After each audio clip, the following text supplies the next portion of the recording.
निर्वाचन सरी निर्वाचन सरला फलाफल बाहर बर्तमान बीजेपी पक्ष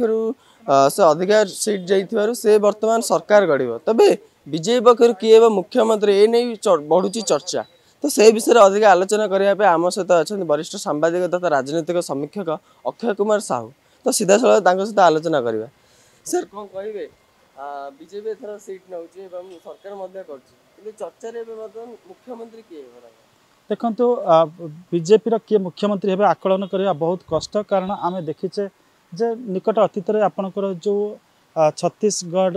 राजस्थान आउ मध्य प्रदेश जो निर्वाचन है तापर जो मुख्यमंत्री किए विभिन्न ना नहीं चर्चा है देखिए जातीय गणमाध्यम क्षेत्र आरंभ करके आंचलिक गणमाध्यम जिते चर्चा कले गोटे भी ना कहार सठिक बाजिला ना बा कहार आकलन सठिक है ना तो सेठी आप देखिए जो ना बिल्कुल के चर्चा ही नाला जो मैंने केबे आशा ही नथिले से आश्चर्य करी दल से आप मुख्यमंत्री आसन में बसाइला तो सेठी जेपी नड्डा गोटे कथा कहते जे जहाँ और लोगों का सोच खत्म होता है वहाँ बीजेपी का सोच शुरू होता है तो अर्थात बीजेपी सब बेले गोटे सरप्राइज देकरी लोक मान गोटे गोटे भिन्न स्तर को नहीं जाए एक कथा सी कहवाक चाहिए तो जदि आम ओडिशा कथा कहवा अनेक गुड़िए ना चर्चा होती आपणकर प्रथम ना चर्चा है गिरीश मुर्मूकर धर्मेंद्र प्रधान मनमोहन सामल अपराजिता षडंगी आपणकर सूर्यवंशी सूरजकर मोहन माझीकर अनेक ना चर्चा हो केवी सिंधुकर तो ये सब बाहर भी आपणकर जमती सेठी देश प्रांग सरप्राइज एटी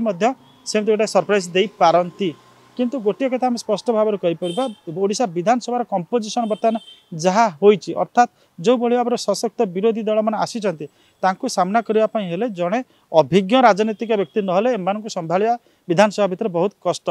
तो सहीटा को देखुवे आपणकर अमित शाह जी के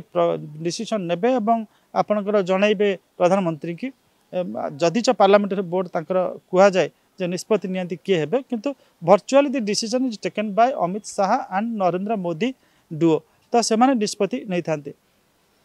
तो जहाँ से माने निश्चित भाव में एक कथा कंसिडरेशन को नेबे जे ओडिशा विधानसभा चलवा एत सहज हम ना कारण गोटे सशक्त विरोधी दल आसी तो यही जो नेता मान भर अधिकांश जो विरोधी दल अच्छा अधिकांश विभिन्न माने कांड कारखाना संपृक्त अच्छा से जो माने खराब एक्टिविटी जो अच्छी ताकू जो जानी तांकू सी जो प्रश्न करते से लोग जो काउंटर कर से लोक को निश्चित से बाछे यहाँ हूँ आगे पॉलिटिकल गोटे चैलेंज रही नुआ लोक को बसैले संभाळा कष्ट किंतु जब नुआ लोक को बसैबे आम जाचे ओडिशार शासन भार ओडिशार मुख्यमंत्री जेतिके चलेबे अनुरूप भाव में प्रधानमंत्री नरेंद्र मोदी सेतिके चलेबे ओडिशार शासन को सीधा सड़क कहीं गतकाल भाषण आप देखिए ओडिशा को से केते भल पाती एवं जय जगन्नाथ को से जो कहते सी होती दरिद्रर देवता प्रत्यक्ष देवता सब जहाँ शुणी पारती से एक बोध एक कथा रखी कहते जे सी संकट हम भारतीय जनता पार्टी को जानीपारी जे साड़ू से क्षति हम जानीपारी से सीट ओडिशार मेकअप करने प्रबल मात्रा कैंपेनिंग करते तो कैंपेनिंग ओडिशार सफल रहा 20 सीट पाइले 20 सीट जो लोकसभा न पाई था चिंता करूँ कौन भारतीय जनता दल अवस्था जनता पार्टी अवस्था ये था तेणुक गोटे कथा लगुच से आउ गोटे कथा खाली भाषण कहते बर्तमान जो प्रगति हम भारतर तादर मुख्य भूमिका रोडार अन्य कौन राज्य कथा कहना ओडिशा कथा कहते से गोटे इंडिकेशन मिलूँ जे भर्चुआली वस्तुतः ओडिशार शासन भार में नरेंद्र मोदी सीधा सड़क गोटे नजर आखि तेणुक जदि नुआ चेहरा भी बसौं सी प्रधानमंत्री कार्यालय प्रधानमंत्री दिग्दर्शन ही चलो तेणुक आम आशा करवा जे जन अभिज्ञ हूँ बा आपणकर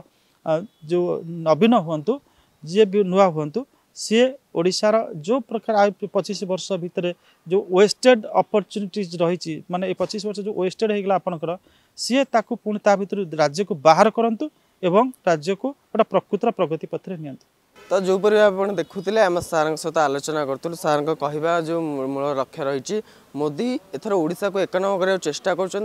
सबू राज्य ओडिशा को बहुत भल पाँच मोदी तो आगामी दिन में देखा बाकी रहा ओडिशा को एक नंबर कर मोदी केते सफल लाभ कर भुवनेश्वर कैमरा पर्सन गोपीनाथ सुमन साहू रिपोर्ट नीलाद्रि साहेब लाइव।